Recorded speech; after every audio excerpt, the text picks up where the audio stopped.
Si tuviéramos que definir el glorioso Evangelio de Cristo, ¿cómo lo definiríamos? ¿Qué les parece Definiciones, 3 definiciones del Evangelio. A ver, la que les guste más. Dice que Cristo ha venido para dar a conocer quién es Él, su misión, el significado de su muerte y resurrección. Ha venido a anunciar la inauguración de su reino y lo que eso significa para nuestra vida y la vida de la iglesia. ¿Les puede gustar o no? Lo dijo D.A. Carson. Esta segunda definición del Evangelio: que el Dios Trino, el Padre, el Hijo y el Espíritu Santo, 3 personas trabajando con soberana sabiduría, poder y amor para lograr la salvación de aquellos a quienes ha elegido. El Padre eligiendo, el Hijo cumpliendo la voluntad del Padre al redimir, el Espíritu Santo ejecutando la voluntad del Padre y del Hijo al renovar. Salva, hace todo lo necesario para traer al hombre de la muerte y del pecado a la vida gloriosa. Planea, logra y comunica la redención, llama y guarda, justifica, santifica, glorifica. ¿A quiénes? A pecadores, a seres que encuentra culpables, viles, perdidos e incapaces de hacer la voluntad de Dios o mejorar su condición espiritual. ¿Está larga esta, no? De J.I. Packer. Que Dios mismo ha venido a rescatarnos del poder de la muerte y del pecado y a renovar la creación a través de la vida, muerte y resurrección de Cristo a favor de nosotros. La fe cristiana fundamentalmente consiste en eso, en recordar que Dios, la vocación de Dios es salvarnos. Si vemos toda la Escritura, desde el Antiguo Testamento hasta el Nuevo Testamento, a partir de Génesis capítulo 3, lo que vemos en la Escritura, en la historia de la redención, es a un Dios que quiere salvar todo lo que se había. Fundamentalmente, soy un comentarista, fundamentalmente el Evangelio es lo único que tenemos los cristianos. Sin el Evangelio no nos queda nada, no tenemos salvación y no nos queda más que continuar en nuestros vanos esfuerzos por justificar nuestra vida. Algo muy importante, ¿por qué hablamos en este punto número 1 del sentido de la vida personal? Y cómo lo relacionamos con el Evangelio.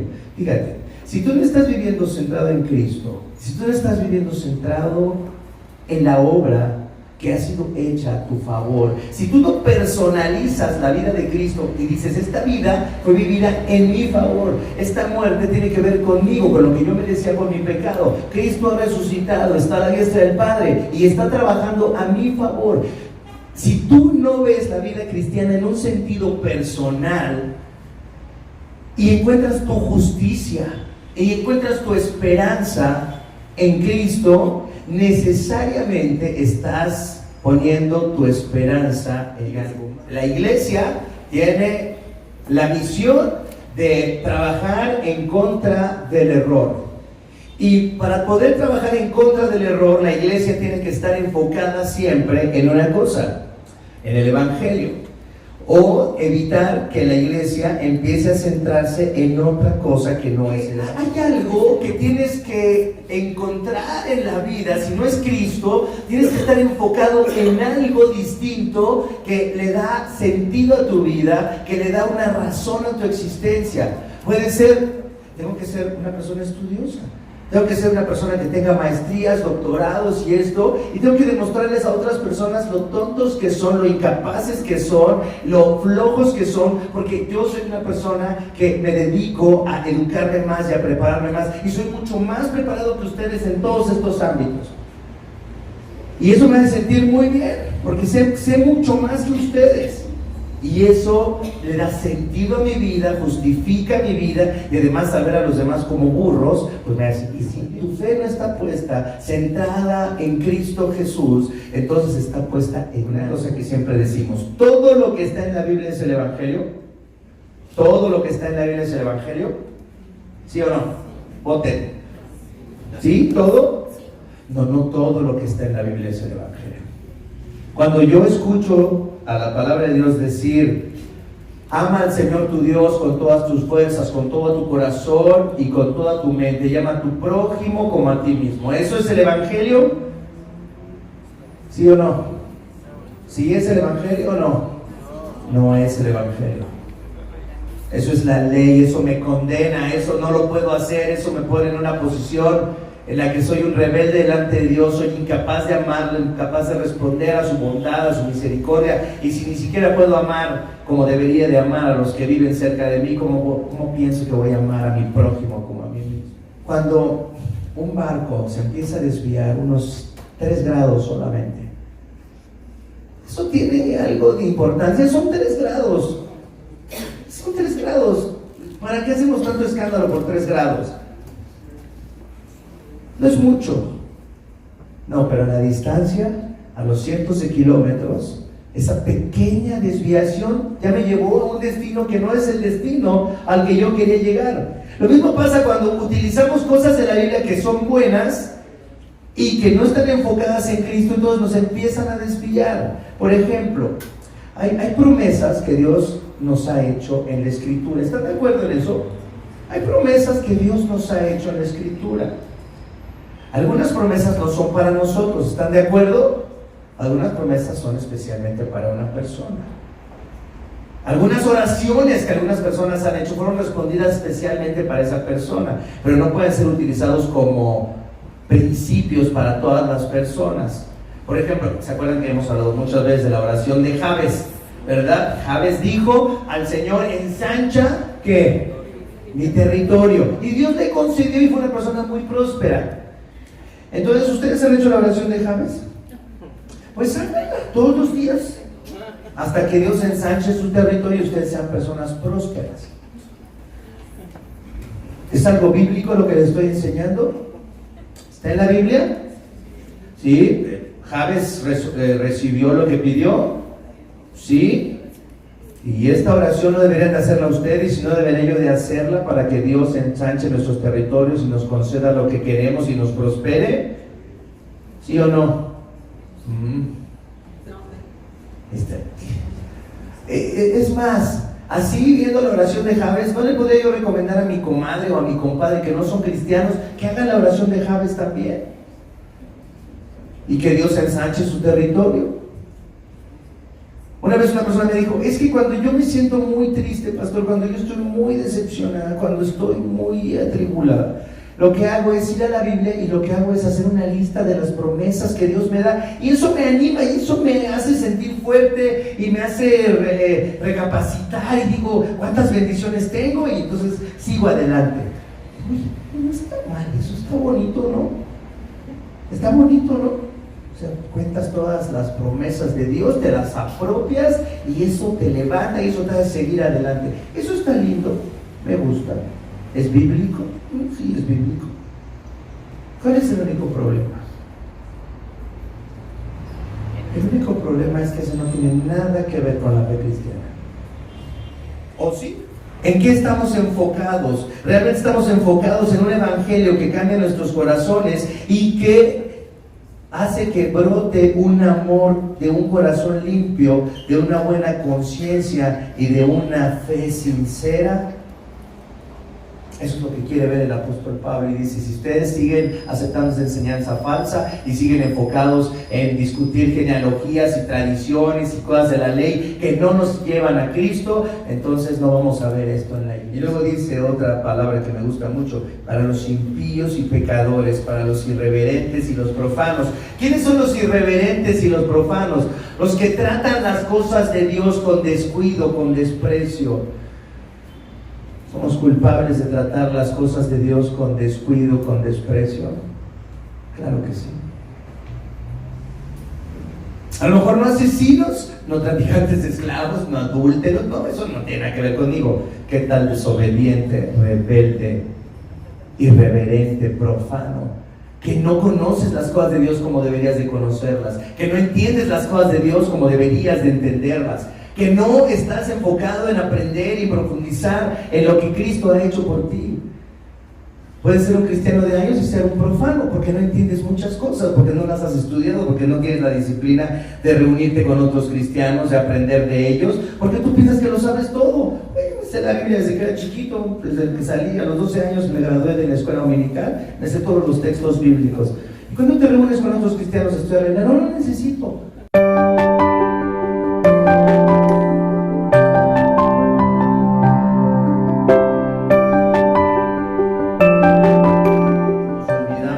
del Evangelio y hoy empezamos con esta serie de 4 semanas, 5 semanas máximo. Entonces vamos a estar meditando en esta epístola. Vamos a explicar algunas cosas importantes de esta epístola, de la que nunca hemos predicado en 8 años casi que tenemos de iglesia. Así es que vamos a ir a esta palabra del Señor en esta mañana. Vamos a la primera epístola a Timoteo, capítulo 1, de los versículos 1 al 11. Primera Timoteo, capítulo 1, de los versículos 1 al 11.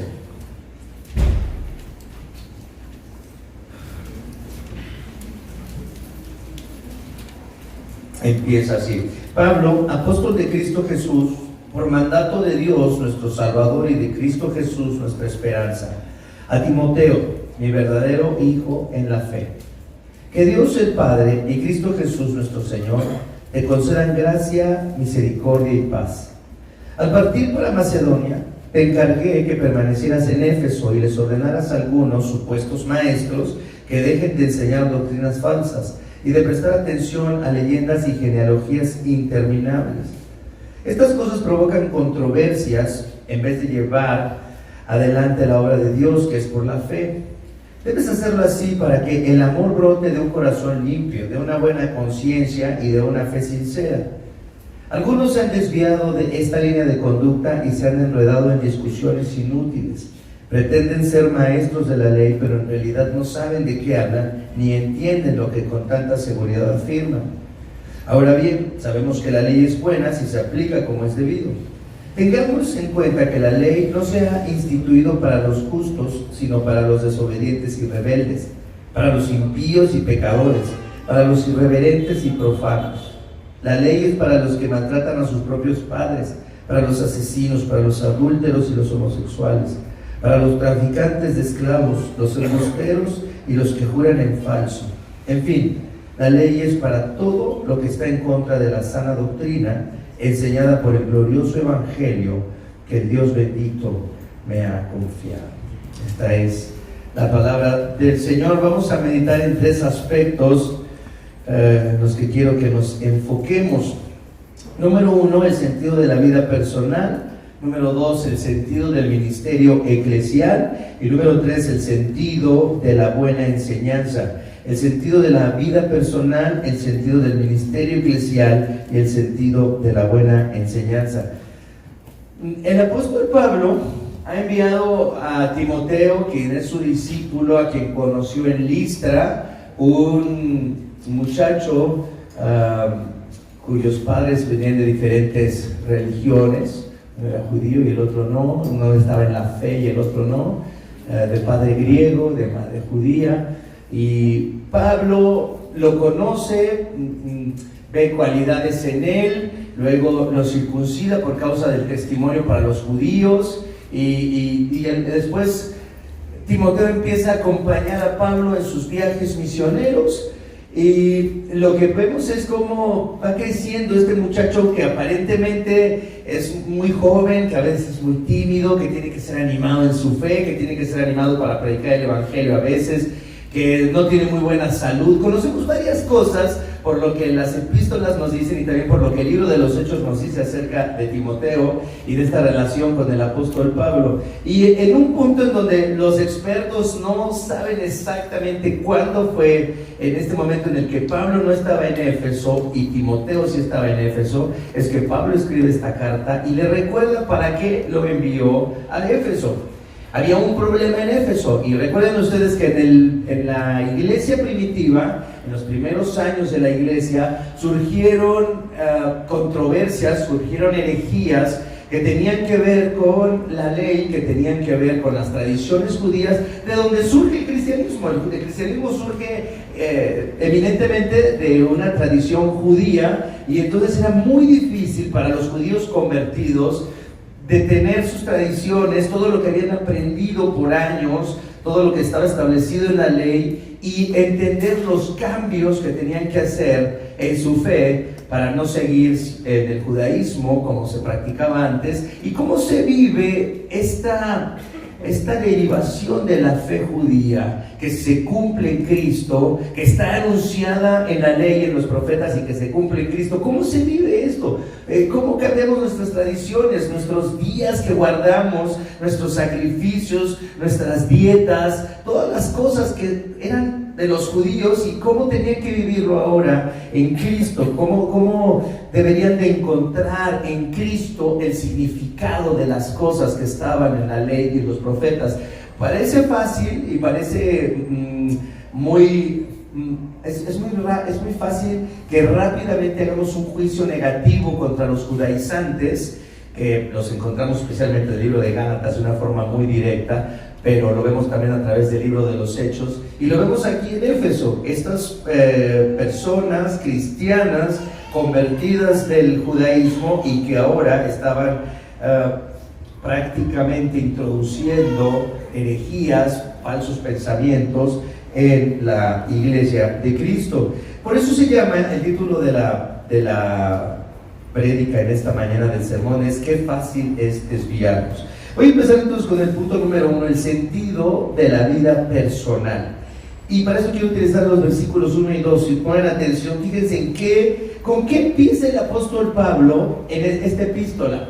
Y quiero decirles algo, en las epístolas pastorales, así se llaman porque fueron escritas a personas y no a comunidades, fueron escritas a Timoteo, a Tito, a Filemón, se les conoce como las epístolas pastorales. En estas epístolas no tenemos, como en la epístola a los romanos o a los corintios o a los gálatas, una explicación muy profunda del evangelio. No tenemos muchos detalles doctrinales acerca del evangelio como en todas las demás. Pero lo que quiero que veamos es cómo Pablo sigue centrado en la obra de Cristo. Y así empieza esta epístola.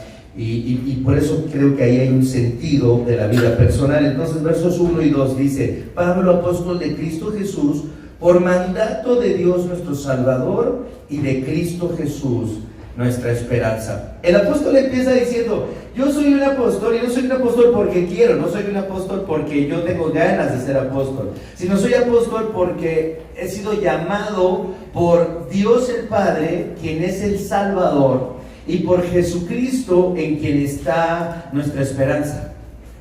Fíjense con qué empieza el apóstol diciendo: yo soy apóstol porque Dios me llamó, pero quiero que ustedes sepan que Dios es el Salvador y que en Cristo Jesús está nuestra esperanza. Otra vez el apóstol empieza, todo lo que tiene que decir el apóstol solamente tiene sentido porque está recordando por qué es apóstol y en qué consiste la fe cristiana. La fe cristiana fundamentalmente consiste en eso, en recordar que Dios, la vocación de Dios es salvarnos. Si vemos toda la escritura, desde el Antiguo Testamento hasta el Nuevo Testamento, a partir de Génesis capítulo 3, lo que vemos en la escritura, en la historia de la redención, es a un Dios que quiere salvar todo lo que se había perdido. Es a Dios que quiere salvar a los que se alejaron de Él, a los que se rebelaron en contra de Él, y quiere salvarlos y traerlos a una relación otra vez con Él. Y entonces vemos, y lo vimos en el libro de Josué, cómo Dios elige individuos, cómo Dios va levantando familias, y luego cómo Dios va levantando una nación de esas familias para relacionarse con ellos, y luego para relacionarse con todas las familias del mundo. Así es que, entonces, dice Pablo, escribe a Timoteo, quien es un pastor joven, y empieza su comunicación de una forma cristocéntrica. Pablo no describe el motivo de su carta hasta que primero ha terminado de declarar el tema de la salvación, que es el ministerio central del Padre y del Hijo. El Padre planea, el Padre piensa en que va a crear a este mundo, en que va a crear a estos seres humanos, en que los va a hacer libres para que puedan relacionarse con Él de una forma libre, de una forma voluntaria, y sabe que van a pecar contra Él, sabe que se van a rebelar en contra de Él. Y desde la eternidad, algunos teólogos afirman, existe un pacto de redención. Es decir, un plan para salvar a la humanidad, ya sabiéndolo anticipadamente, sabiendo lo que va a pasar. Y eso es un buen plan. Es un buen plan que estos seres sean libres, es un buen plan que ellos decidan desobedecer a Dios, y es un buen plan que Dios tenga que intervenir en la historia, que tenga que intervenir en el mundo, que tenga que intervenir en la vida de individuos para salvar al mundo. Todo este plan es bueno, es magnífico. Aún nuestro sufrimiento, aún nuestro quebrantamiento, aún la injusticia del mundo, aún las cosas horribles que produce el pecado son buenas porque Dios tiene un buen propósito. ¿Creemos realmente esto? ¿Creen ustedes realmente esto? ¿Pueden confiar en Dios, en que todo lo que está pasando, en que todas las cosas que tenemos que sufrir, relaciones quebrantadas, problemas de salud, la muerte de seres queridos, la injusticia en el mundo, el maltrato de algunas personas, la traición de amigos, todas las cosas malas que tenemos que experimentar en la vida, podemos confiar en que es bueno que pase esto, que Dios tiene un buen propósito, que Dios va a hacer cosas buenas a través de esta historia horrible, donde está el holocausto, donde está el exterminio de pueblos? Pensamos que hay algo bueno de esto. ¿Ustedes creen, así ven la historia como algo bueno, donde Dios manifiesta su plan para salvar a la humanidad? ¿Así lo ven ustedes como cristianos? Esto es muy importante. Dice, pero Pablo nos explica todavía más, dice, porque tiene en mente tratar ciertos temas que no pueden ser tratados si no es en el contexto del Evangelio y de la salvación que Cristo nos ha provisto. Fíjense, lo que quiero que veamos es que hay un tema en la carta. El tema es estos maestros que están enseñando cosas falsas y qué debe hacer Timoteo con ellos. Pero todo lo que le va a explicar Pablo a Timoteo no tiene sentido si no es que primero pensemos en el Evangelio, en la salvación que Dios nos ha dado y en Cristo Jesús, que es nuestra esperanza. Dice, si Pablo no explica primero que Cristo nos ha provisto la salvación al vivir la vida que no podemos vivir, al darnos su justicia, ahora es nuestra esa justicia, luego al morir la muerte que merecíamos y satisfacer el precio del pecado, para luego resucitar y destruir la muerte que nos condenaba y que ahora reina a la diestra de Dios el Padre, desde donde intercede por nosotros. Pablo, al hablar de la salvación que hay en Dios y la esperanza que hay en Cristo, está recordándole a Timoteo: mira, Timoteo, eso es lo que quiero que entiendas y que recuerdes y que tengas bien claro de forma personal, para que después puedas corregir los errores en los que están cayendo estas personas.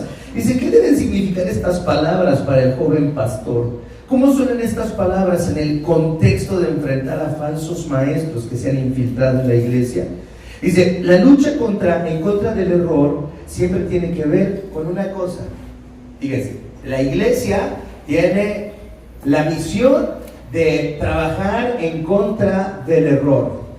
Y para poder trabajar en contra del error, la iglesia tiene que estar enfocada siempre en una cosa, en el Evangelio, o evitar que la iglesia empiece a centrarse en otra cosa que no es el Evangelio.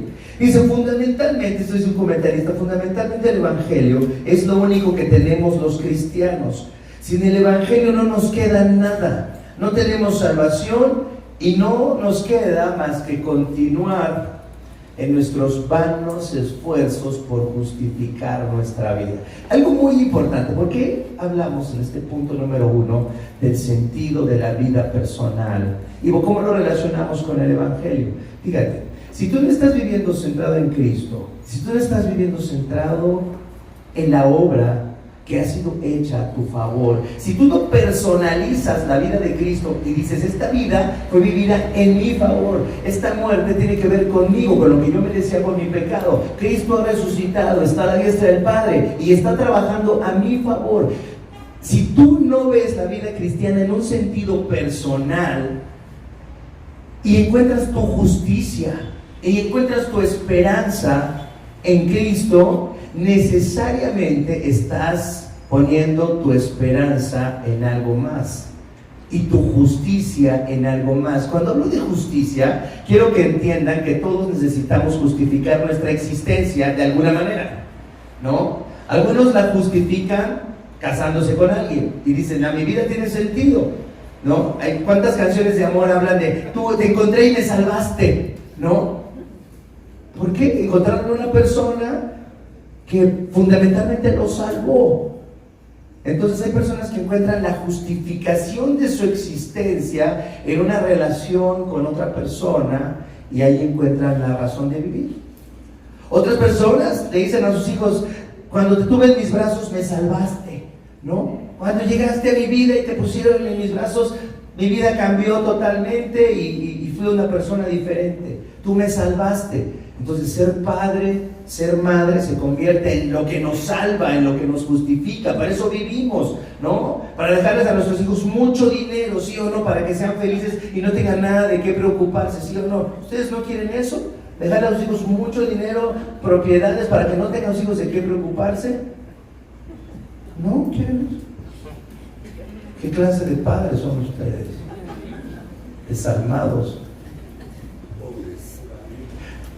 Que hay algo que tienes que encontrar en la vida. Si no es Cristo, tienes que estar enfocado en algo distinto que le da sentido a tu vida, que le da una razón a tu existencia. Puede ser, tengo que ser una persona estudiosa, tengo que ser una persona que tenga maestrías, doctorados y esto, y tengo que demostrarles a otras personas lo tontos que son, lo incapaces que son, lo flojos que son, porque yo soy una persona que me dedico a educarme más y a prepararme más, y soy mucho más preparado que ustedes en todos estos ámbitos.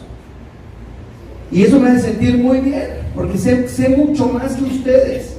Y eso le da sentido a mi vida, justifica mi vida, y además al ver a los demás como burros, pues me hace sentir muy bien. ¿No? Cuando tú dominas un tema y los demás no lo dominan, ¿no te hace sentir bien eso? Me hace sentir muy bien, a mí sí. No, claro, porque soy un pecador. Pero si lo que está diciendo Pablo a Timoteo es: Timoteo, hay un problema, y esta carta que te estoy escribiendo está en el contexto de este problema que tú tienes que resolver. Pero antes de empezar esto, quiero recordarte algo. Yo soy apóstol de Jesucristo porque Dios el Padre me llamó, Dios quien es el Salvador, y Cristo Jesús en quien tengo mi esperanza. Es decir, mi identidad está en Cristo Jesús, mi esperanza está en Cristo Jesús. Lo que me hace vivir confiado es mi fe puesta en Cristo Jesús. Y si tu fe no está puesta, centrada en Cristo Jesús, entonces está puesta en algo más. Encontré estas frases fabulosas. Ustedes adivinen quién las dijo, ¿no? Soy fuerte, ambiciosa y sé lo que quiero. Si eso me hace parecer una mala persona, está bien. ¿Cuáles son sus opciones?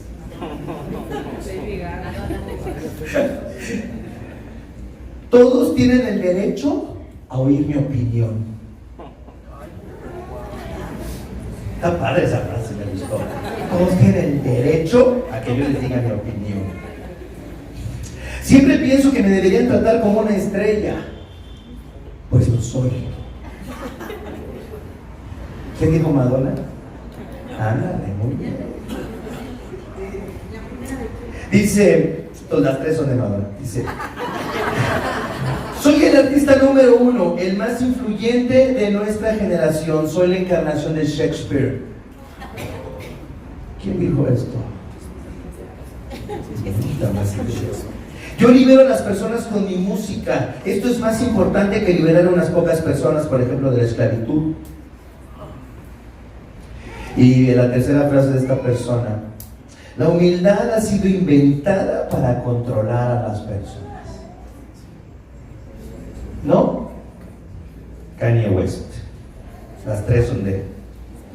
Obviamente los viejitos no saben ni de quién es Kanye West. Googleenlo. Los chavos sí saben de quién estoy hablando. Dice, esta me pareció fantástica: cuando era muy joven tuve que elegir entre ser honestamente arrogante o ser humildemente hipócrita. Me decidí por la última y hasta ahora no he encontrado ninguna razón para cambiar. Frank Lloyd Wright, uno de los arquitectos más famosos del mundo. Y por último, esta vez sí le dan: he encontrado muy poco de bueno en las personas en general. En mi experiencia, la mayoría son basura. No importa cuál sea su posición ética o religiosa, o si no tienen una posición ética o religiosa. Sé que no debería decir esto o ni siquiera pensarlo, pero es la verdad. Lo que he encontrado es que la mayoría de las personas son basura. ¿Quién lo habrá dicho? ¿Quién? Trump, no, Freud, casi, Freud. Dice: si no es el evangelio el que justifica nuestras vidas, entonces buscaremos algo que nos haga sentir que nuestras vidas cuentan, que somos importantes o mejores que otros.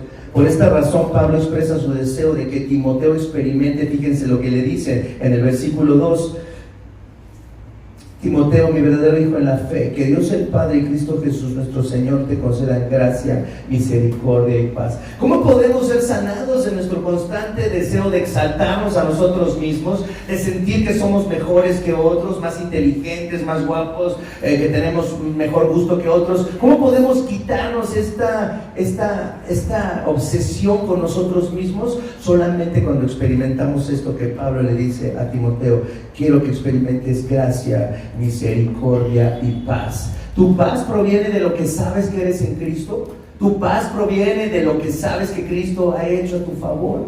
De eso está hablando el apóstol Pablo. Y no puede hablar de otra cosa, porque con lo que va a explicar después tiene que ver con esto, con este entendimiento o la falta de este entendimiento. Entonces vamos al punto número 2, el sentido del ministerio eclesial, versos del 3 al 10. Entonces, primero, el sentido personal del evangelio, luego el sentido del ministerio eclesial. Dice en el versículo 3 al versículo 10: al partir para Macedonia, Pablo iba para Macedonia, te encargué que permanecieras en Éfeso y les ordenaras a algunos supuestos maestros que dejen de enseñar doctrinas falsas y de prestar atención a leyendas y genealogías interminables. Esas cosas provocan controversias en vez de llevar adelante la obra de Dios, que es por la fe. Debes hacerlo así para que el amor brote de un corazón limpio, de una buena conciencia y de una fe sincera. Algunos se han desviado de esa línea de conducta y se han enredado en discusiones inútiles. Pretenden ser maestros de la ley, pero en realidad no saben de qué hablan ni entienden lo que con tanta seguridad afirman. Ahora bien, sabemos que la ley es buena si se aplica como es debido.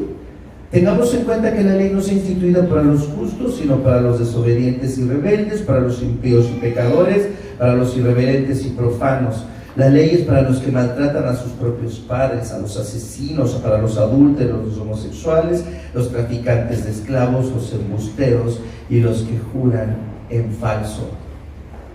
Entonces resulta que sabemos que hay maestros, falsos maestros que están en Éfeso, pero fíjense, no están enseñando algo que no está en la Biblia.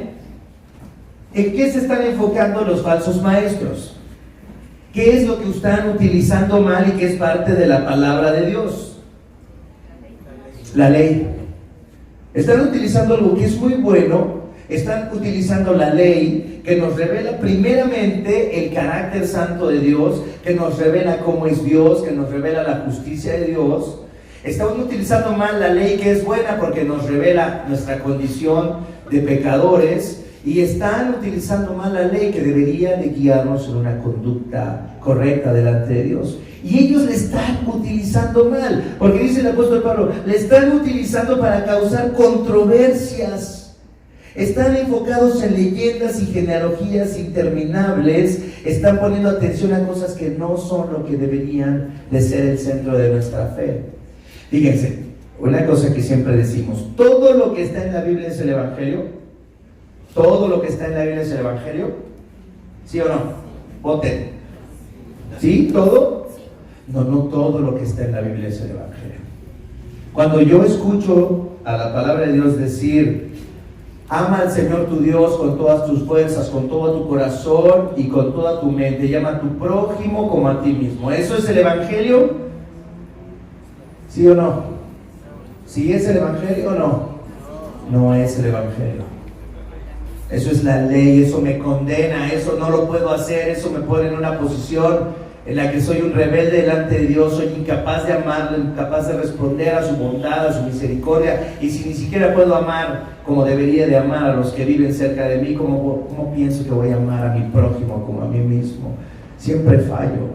Entonces, lo que podemos decir es que cada palabra de la Escritura, de la historia de la redención, cada palabra que nos revela a Dios, que nos revela nuestra condición, la podemos relacionar con el Evangelio, sí, totalmente. Cada palabra de la Biblia podemos relacionarla con un tema que tenga que ver con algo que me lleve hacia el Evangelio, sí. Todas las secciones de la Escritura me pueden llevar de una manera indirecta hacia el Evangelio, pero no todo lo que dice la Biblia es el Evangelio. Entonces, si utilizamos la ley de Dios, que es algo bueno, pero no la enfocamos y no la relacionamos con el Evangelio, entonces estamos enseñando algo diferente. Entonces estamos enseñando una falsa doctrina, entonces estamos yendo en el camino de la herejía. Fíjense lo que pasa.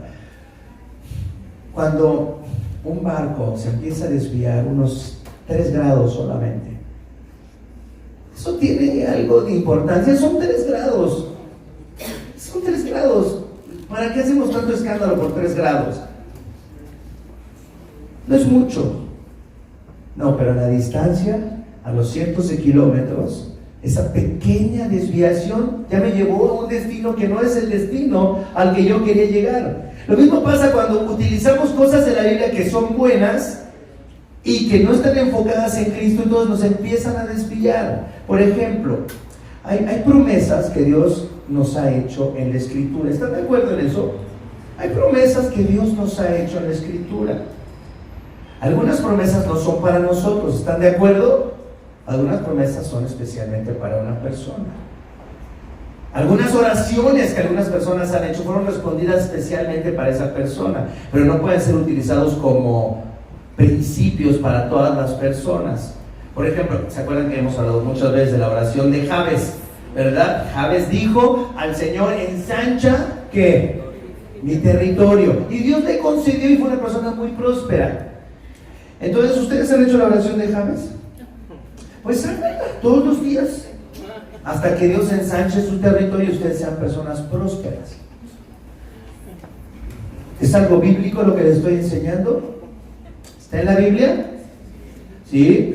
¿Jabes recibió lo que pidió? ¿Sí? Y esta oración no deberían de hacerla ustedes, sino deberían ellos de hacerla para que Dios ensanche nuestros territorios y nos conceda lo que queremos y nos prospere. ¿Sí o no? Es más, así viendo la oración de Jabes, ¿no le podría yo recomendar a mi comadre o a mi compadre que no son cristianos que hagan la oración de Jabes también? Y que Dios ensanche su territorio. Una vez una persona me dijo: es que cuando yo me siento muy triste, pastor, cuando yo estoy muy decepcionada, cuando estoy muy atribulada, lo que hago es ir a la Biblia y lo que hago es hacer una lista de las promesas que Dios me da, y eso me anima y eso me hace sentir fuerte y me hace recapacitar y digo: ¿cuántas bendiciones tengo? Y entonces sigo adelante. Uy, no está mal, eso está bonito, ¿no? Está bonito, ¿no? O sea, cuentas todas las promesas de Dios, te las apropias y eso te levanta y eso te hace seguir adelante. Eso está lindo, me gusta. ¿Es bíblico? Sí, es bíblico. ¿Cuál es el único problema? El único problema es que eso no tiene nada que ver con la fe cristiana. ¿O sí? Dependiendo cómo lo utilice. Puedo utilizar las promesas de Dios para recordarme que Él está interesado en mi salvación y que ha provisto todo lo que yo necesito para mi salvación en Cristo Jesús, y que las promesas que hay en la Escritura siempre tienen que ver con la restauración de mi relación con Dios primeramente, con el perdón de mis pecados y con ser un hijo de Dios, con tener comunión con Dios. Pero si utilizo la oración de Jabes y utilizo las promesas de Dios así fuera del contexto del Evangelio, pues entonces, ¿saben una cosa? No tengo que ser un cristiano para recibir esas bendiciones. Y le puedo mandar a mi compadre o a mi comadre por WhatsApp en la mañana toda la lista de oración, de promesas que Dios nos hace, y decirle: comadre, compadre, apropiate de estas promesas y Dios te va a bendecir muchísimo. ¿Qué cosa estoy haciendo si utilizo así la Biblia? ¿Estoy guiando a las personas a la salvación en Cristo? Estoy dándoles una falsa esperanza de que Dios les puede bendecir. Estoy utilizando textos bíblicos, versículos bíblicos y promesas de Dios en un contexto falso, de una doctrina falsa, de una doctrina que no está enfocada en Jesús. Y aunque me sienta yo muy animado por todas las promesas que Dios me hace, si no están filtradas por la salvación y por la persona de Cristo, entonces mi enseñanza es falsa, aunque provenga de la Escritura. ¿Has usado la Biblia así, de una manera que no tiene sentido? y solamente piensas que está bien porque es un texto bíblico que estás utilizando fuera de contexto. ¿Nos puede pasar esto? Esto es lo que estaba pasándoles a los maestros falsos que estaban en la iglesia en Éfeso. Estaban utilizando la Biblia, pero sin estar centrados en Cristo, en lo primero que el apóstol Pablo le recuerda a Timoteo, en Dios que es nuestro Salvador y en Cristo Jesús que tenemos nuestra esperanza. Si tú estás interpretando la Biblia y si lees la Escritura y no piensas en la obra de Jesús y lo que estás leyendo no te lleva a pensar en la salvación que hay en Cristo, en lo que ha sido hecho a tu favor, en las buenas noticias del Evangelio, estás utilizando mal la Escritura. ¿Puede pasarnos eso? Eso les estaba pasando a los maestros de la ley. Dice entonces, Pablo quiere decir que cuando no estamos enfocados en la obra de salvación que Dios ha hecho por medio de Cristo y nos enfocamos en otra cosa que no es el Evangelio, no podemos ver una comunidad. Fíjense lo que dice el apóstol Pablo. Dice esto: debes hacerlo así, es decir, debes reprender esta enseñanza falsa en el versículo 5, para que el amor brote de un corazón limpio, de una buena conciencia y de una fe sincera. ¿Qué es lo que Pablo quiere ver en la iglesia? Quiere ver un amor, quiere ver una relación entre los cristianos que está fundamentado en un amor que surge de una conciencia limpia. No que los seres humanos tienen conciencias limpias, sino que el Evangelio limpia nuestras conciencias para que podamos ofrecer a otros un amor que tiene frutos. Dice Pablo, pero si no están enfocados en el Evangelio, si enseñan acerca de la ley, pero no enfocados en Cristo, no van a encontrar una comunidad donde haya amor y donde ese amor de frutos. Claro que no. Si empezamos a enseñar acerca de la ley, si empezamos a enseñar acerca... ¿Qué les parece que empezáramos, no sé, una serie de sermones acerca de la dieta que deberíamos de llevar de acuerdo al Antiguo Testamento? ¿Sería interesante? Vamos a hablar estos 3 meses que vienen de cómo deberíamos de arrepentirnos de comer nuestras carnitas cada domingo. Si empezáramos a discutir en días de guardar, en cuestiones de las dietas, si empezáramos a hablar de la circuncisión, si empezáramos a hablar acerca, como algunos cristianos, de imponer leyes a la sociedad que tienen que ver con cómo se aplicaba la ley de Moisés al pecado en el pueblo de Israel. Si empezáramos a pensar, oye, si ganáramos un puesto político los cristianos y después cuando estuviéramos en el poder hiciéramos leyes como las que están tan claras en el Antiguo Testamento y condenáramos a muerte a ciertas personas, ¿no estaría bien? ¿No es bíblico? Imagínense que nos empezáramos a enfocar en estas cuestiones de guardar, de empezar. ¿Y por qué no empezamos a estudiar hebreo para hablar hebreo entre nosotros? ¿Por qué en vez de decir Jesús no empezamos a decir Yoshua y cosas así? ¿No es más lindo? O sea... Y entonces, en lugar de empezarnos a enfocar en el Evangelio y en lo que deberíamos de creer acerca de Cristo y que eso cambiara nuestros corazones, ¿ustedes creen que nos convertiríamos en una comunidad donde el amor tiene frutos? No. Empezaríamos a ser una comunidad que cree que es mejor que otras, que condena a otros y que se cree mejor que otros y que se justifica a sí misma al guardar la ley. Porque finalmente eso es lo que hacían los fariseos, ¿sí o no? Utilizaban algo que es bueno, que es la ley de Dios, pero lo utilizaban para sentirse mejor que los que no guardaban esa ley. ¿No leímos ahorita? ¿No? ¿Cuál era la crítica a los discípulos de Jesús? En lo que leímos hace un momento en Mateo. Maestro, pero tus discípulos comen ¿qué? Sin lavarse las manos, pero qué barbaridad. Oye, repréndelos. Eso es importante. Cuando Jesús dice, no es lo que entra en la boca lo que nos contamina, ya estamos contaminados, nuestro corazón es el que está contaminado, nuestro corazón es el que, de donde surgen los adulterios, las fornicaciones, donde surge todo lo malo, surge de nuestro corazón. Cualquier cosa que comas, aunque sean unos cueritos con maciza, no te va a contaminar eso. Eso no te va a contaminar. ¿En qué estamos enfocados? Realmente estamos enfocados en un evangelio que cambia nuestros corazones y que hace que brote un amor de un corazón limpio, de una buena conciencia y de una fe sincera.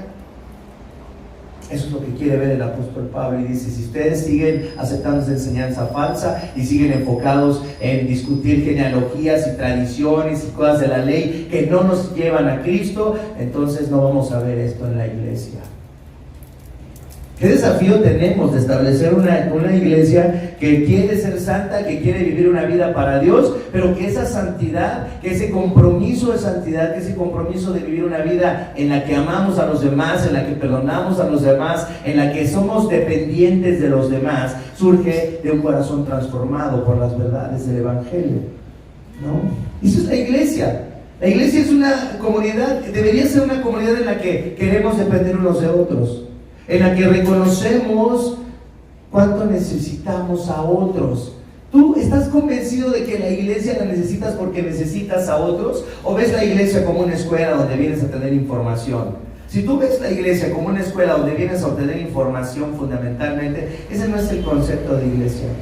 Si tú vienes si tú ves la iglesia como este lugar en donde vengo para que me atiendan, para que me atiendan mis necesidades, y me dice una persona: oye, no me hablaste y tengo 15 días enfermo. Digo: oye, perdóname, pero soy pastor, no soy adivino. ¿Me avisaste? No, pero pues tú deberías interesarte en mí, ¿no?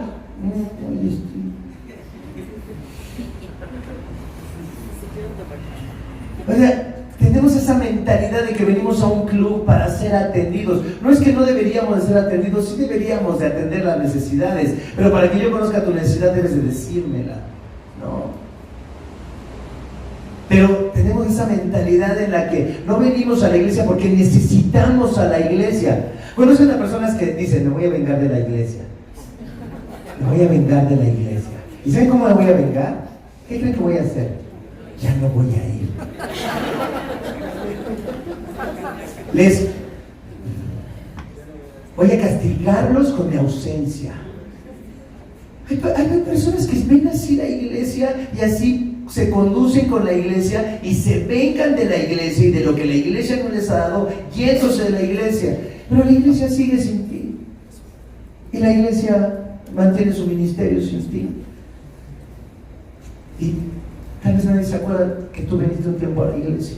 Pero no es porque están enojados contigo, sino porque están enfocados en otra cosa. Realmente lo que dice el apóstol Pablo: qué peligroso es no enfocarnos en el Evangelio. Qué mal cuando nos empezamos a desviar del Evangelio y empezamos a hacer de cosas secundarias lo fundamental de nuestra iglesia, y entonces no vamos a poder ver una comunidad en donde haya un amor que provenga de una conciencia limpia, que provenga de un corazón puro y que dé frutos y que se manifieste en una fe sincera. ¿Se dan cuenta lo importante que es si nos desviamos un poco de la verdad? Finalmente, fíjense lo que dice, el sentido de la buena enseñanza. Pablo termina esta porción de su carta a Timoteo diciendo esto. Dice, lo voy a leer acá. Dice así: en fin, la ley es para todo lo que está en contra de la sana doctrina. Dice: ¿para qué deberemos utilizar la ley que nos mantenga en la sana doctrina? Y luego describe las personas que necesitan la ley. ¿Quiénes necesitan la ley? Dice: los que están en oposición a Dios. Y me gusta mucho que incluye, pecados que nos corresponden a todos fundamentalmente. Porque, por ejemplo, podemos decir, los adúlteros dicen: bueno, yo no adultero. O los homosexuales: bueno, yo no soy homosexual. O los traficantes de esclavos: hay quien trafica con esclavos ahora. O podemos decir: no, esto no, yo no maltrato a mis padres, no he asesinado a nadie. No, pero ¿qué tal nada más cuando vemos en esta lista esto? Los desobedientes y rebeldes. A lo mejor no homosexual, a lo mejor no adúltero, a lo mejor no asesino, a lo mejor no traficante de esclavos. No, eso no. Pero ¿qué tal desobediente y rebelde?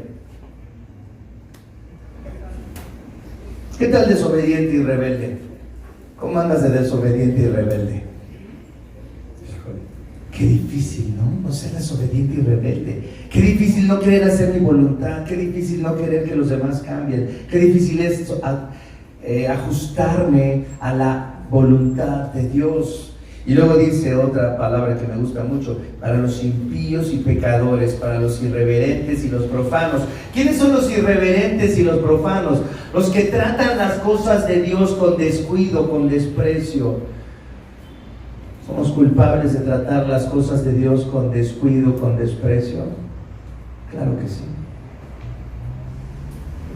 A lo mejor no asesinos, no traficantes de esclavos, no adúlteros, no, eso no tiene nada que ver conmigo. ¿Qué tal desobediente, rebelde, irreverente, profano? Que no conoces las cosas de Dios como deberías de conocerlas, que no entiendes las cosas de Dios como deberías de entenderlas, que no estás enfocado en aprender y profundizar en lo que Cristo ha hecho por ti. Puedes ser un cristiano de años y ser un profano porque no entiendes muchas cosas, porque no las has estudiado, porque no tienes la disciplina de reunirte con otros cristianos, de aprender de ellos, porque tú piensas que lo sabes todo. Yo sé la Biblia desde que era chiquito, desde que salí a los 12 años me gradué de la escuela dominical, me sé todos los textos bíblicos. Y cuando te reúnes con otros cristianos a estudiar la Biblia, no lo necesito, ¿no? Porque además tengo el canal Enlace y ahí recibo buenas enseñanzas, ¿no? El pastor Cash Luna y otros, me encantan sus enseñanzas, me hacen sentir tan bien. Entonces hay personas que están tan confundidas, que son tan flojas, que son tan negligentes con su vida espiritual, que piensan que porque leen la Biblia una vez a la semana, la interpretan de forma devocional y dicen, ya estoy bien, mi vida está bien.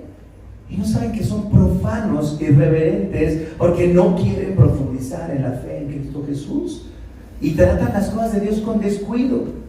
Yo no vengo a la alabanza porque no me gusta cantar, yo solamente llevo a la carnita. No, pues eres un profano. O sea, tratas las cosas de Dios con descuido, desprecias a la iglesia de Dios. Vas a la iglesia cuando puedes, si puedes, ¿no? Si te da tiempo, si ya desayunaste, es decir, lo último es la iglesia. No eres irreverente y profano, eres irreverente y profano. ¿Cómo tratas las cosas de Dios con cuidado? ¿Realmente tratas la enseñanza y a la iglesia de Cristo con cuidado? ¿O simplemente eres una persona descuidada? Dice, para ellos es la ley, para que sepan y entiendan que están mal y que no piensen que están bien. Ese es el buen uso de la ley, y para que después de que las personas comprendan su condición de rebeldes, de desobedientes y de profanos, de descuidados, entonces busquen a Cristo y busquen la salvación y vean que no están bien delante de Dios, sino que necesitan la salvación en Cristo. Entonces hay un sentido en esta epístola, un sentido de la fe personal, un sentido de la misión de la iglesia y un sentido de la buena enseñanza. Entonces, ¿cuál es la sana doctrina enseñada por el glorioso evangelio que el Dios bendito me ha confiado? Dice el apóstol Pablo. ¿Qué enseña el glorioso evangelio de Cristo? Si tuviéramos que definir el glorioso evangelio de Cristo, ¿cómo lo definiríamos? ¿Qué les parece definiciones, 3 definiciones del evangelio? A ver, la que les guste más. Dice que Cristo ha venido para dar a conocer quién es Él, su misión, el significado de su muerte y resurrección. Ha venido a anunciar la inauguración de su reino y lo que eso significa para nuestra vida y la vida de la iglesia. ¿Les puede gustar o no? Lo dijo D.A. Carson. Esta segunda definición del evangelio: que el Dios Trino, el Padre, el Hijo y el Espíritu Santo, 3 personas trabajando con soberana sabiduría, poder y amor para lograr la salvación de aquellos a quienes ha elegido. El Padre eligiendo, el Hijo cumpliendo la voluntad del Padre al redimir, el Espíritu Santo ejecutando la voluntad del Padre y del Hijo al renovar, salva, hace todo lo necesario para traer al hombre de la muerte y del pecado a la vida gloriosa. Planea, logra y comunica la redención, llama y guarda, justifica, santifica, glorifica. ¿A quiénes? A pecadores, a seres que encuentra culpables, viles, perdidos e incapaces de hacer la voluntad de Dios o mejorar su condición espiritual. ¿Tan larga esta, no? De J.I. Packer. Que Dios mismo ha venido a rescatarnos del poder de la muerte y del pecado y a renovar la creación a través de la vida, muerte y resurrección de Cristo a favor de nosotros. En Keller. No nos salvamos por hacer lo que la ley dice. ni por guardar mandamientos que pertenecen a la ley ceremonial. La única salvación que tenemos se encuentra en la obra de Cristo, en lo que ha sido hecho a nuestro favor, sin que nosotros hagamos algo para merecer esta salvación gratuita. La iglesia no está puesta para discutir cosas vanas, sino para enfocarnos en la doctrina del glorioso evangelio de Cristo, dice el apóstol Pablo, para enfocarnos en la sana doctrina del glorioso evangelio de Cristo. Y para que sea sana la doctrina necesitamos hacer un buen uso de la ley, no un uso fraudulento, un buen uso de la ley que nos convenza del pecado, y un buen uso del evangelio que nos lleve a la esperanza en Cristo. ¿Está el evangelio cambiando nuestros anhelos y nuestros afectos? Quiero preguntarte eso esta mañana. ¿Está el evangelio cambiando tus afectos y tus anhelos? ¿Lo que quieres en la vida está siendo cambiado por el conocimiento del evangelio? ¿Lo que quieres es diferente a lo que querías hace 5 años? ¿O sigues queriendo las mismas cosas, buscando las mismas cosas? ¿Está el evangelio dándonos un corazón, más bien curándonos de un corazón lleno de envidia? ¿Por qué trato con la envidia? ¿Por qué elegí la envidia? Porque la envidia es un pecado que no se puede ver fácilmente, y que nadie confiesa, y que nadie dice yo siento envidia, pero que todos hemos experimentado cuando a alguien que no se lo merece le va bien, y no nos alegramos de que a los demás les vaya bien. Pero si realmente conociera yo el evangelio, pudiera alegrarme de las cosas buenas que les están pasando a otros. Fíjense, tengo amigos que están en el ministerio y que me dicen, me tuve que tomar 2 meses de fuera del Facebook. ¿Por qué? Si el Facebook es tan lindo, tan útil, tan edificante, ¿por qué te vas a tomar? Sí, ¿por qué? Me he sentido agobiado y enojado por toda la gente presumida que pone ahí sus cosas en Facebook. Qué sangronada poner todas las cosas bonitas, sus selfies de viaje, sus noticias de sus ministerios y de sus iglesias. Me siento súper mal. Ya estoy fastidiado de tanta gente presumida en el Facebook. Ya me tienen cansado. Fíjense, el problema no son las personas que ponen lo que quieren poner en el Facebook, sino cómo se toma, ¿no? Y yo lo estoy leyendo como que tú me estás presumiendo y me estás restregando en la cara tu hermosa vida, que no me interesa para nada, la verdad.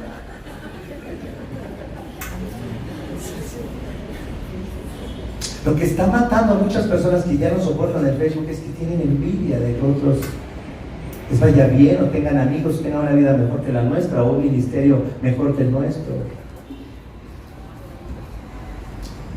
Es difícil esto, pero el evangelio está permitiéndote disfrutar de la vida de otros, alegrarte de lo que otros hacen, de lo que otros logran. ¿Puedes aceptar mejor a otros, o estás frustrado y enojado por la bola de presumidos que están cerca de ti? ¿Está el evangelio sanándonos de un corazón codicioso e inmoral, de la lujuria, de la codicia, de que queremos más cosas? Ya no queremos tanto. Ya cuando pienso en una tarde divertida, ya no pienso en ir a darme una vuelta al centro comercial. Ya no quiero eso. No quiero estar codiciando cosas que no puedo comprar. ¿Por qué no hacemos otra cosa? Es decir, ya no estoy pensando en lo que necesito, lo que quiero todo el tiempo. Es si voy a renovar algo, es si voy a comprar algo nuevo. Ya no estoy pensando en eso. El evangelio está haciendo esto en tu vida, no la ley, sino el evangelio está haciendo esto en tu vida. Pablo le dice al pastor Timoteo, el evangelio es lo fundamental. No dejes que otras cosas se conviertan en el centro de la enseñanza. Ni siquiera la ley que es buena debe usarse, sino es en el contexto de la salvación en Cristo. Pensemos esto, vamos a orar. Padre, te damos gracias en esta mañana porque vemos cómo el apóstol, antes de decirle a Pablo, decirle a Timoteo cómo enfrentar esta falsa enseñanza, tiene que reenfocarlo otra vez en la doctrina del glorioso Evangelio de Cristo, en el Padre que quiere salvarnos y en el Hijo en quien tenemos nuestra esperanza. Padre, que no nos desviemos de lo que ha sido hecho a nuestro favor por causa de Cristo. Que no nos desviemos de pensar, de profundizar en lo alto, en lo ancho, en lo largo, en lo profundo del amor que tenemos en Cristo Jesús, Señor nuestro. Padre, que todo lo que hay en la Escritura lo utilicemos en el contexto de la persona de Cristo, de quien hablan las Escrituras. Señor, te agradecemos por esta enseñanza. Queremos que nuestros corazones sean cambiados y transformados por el Evangelio, por la persona de Cristo, por su obra hecha a nuestro favor. Que eso cambie nuestros anhelos, los afectos de nuestro corazón. Bendice a tu iglesia, protege a tu iglesia y manténnos en esa línea del pensamiento. En el nombre precioso de Jesús oramos.